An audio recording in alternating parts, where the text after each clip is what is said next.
Salita ka. Ano yung mga saloobin mo? Talagang, binidyo mo pa talaga. Sige na, ano saloobin mo para makapira naman tayo dyan. Hindi, yung lang, syempre, wala akong, i-share ko lang ba, yung Ethiopia na kasama ko. Mm. Hello po, pero hindi lahat ng Ethiopia. Meron namang mababay. Pinakikialaman lahat ng gamit ko, yung mga sabon, shampoo, napkin, Colgate, na hindi ko pa nagagamit, binuksan yan, wala daw siyang magagamit.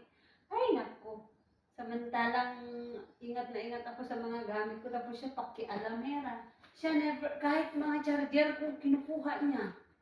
Tapos pagising ko na lang, mag-charge ako ng cellphone ko kasi hindi naka-charge. Wala na. Kasi nandoon lahat sa kanya. Mga tsinelas.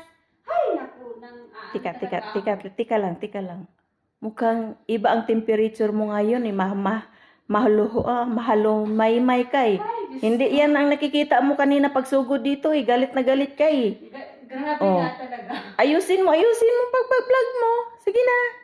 Yung galit mo kanina. Ay,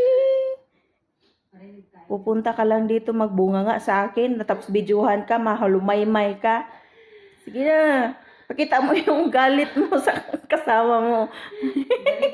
Well, kung nandito lang, ayan, sarap nun sa pakin. So, Ayaw ko kasi lang ganun yung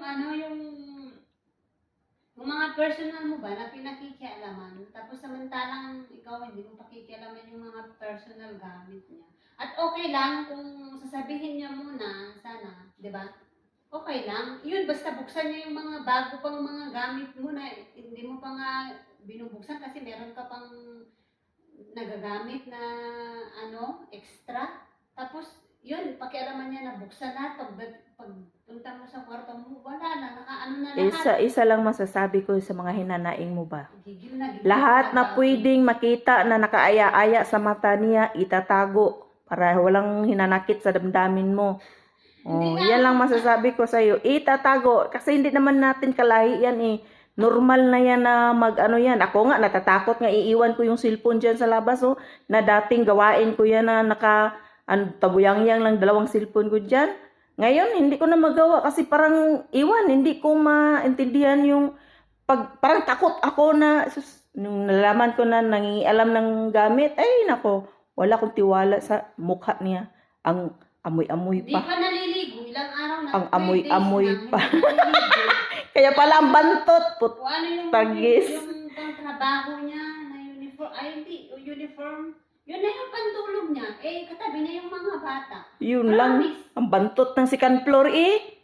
Hindi talaga naliligo. Siguro sa 1 week, 1 time maligo.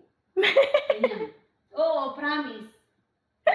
Hindi, marami akong nakasamang Ethiopia pero nagsishower sila. Yung talagang isa kami lang sa kwarto. Kung nag-shower na ako, mag-shower din siya. Parang umaano na sa akin ba.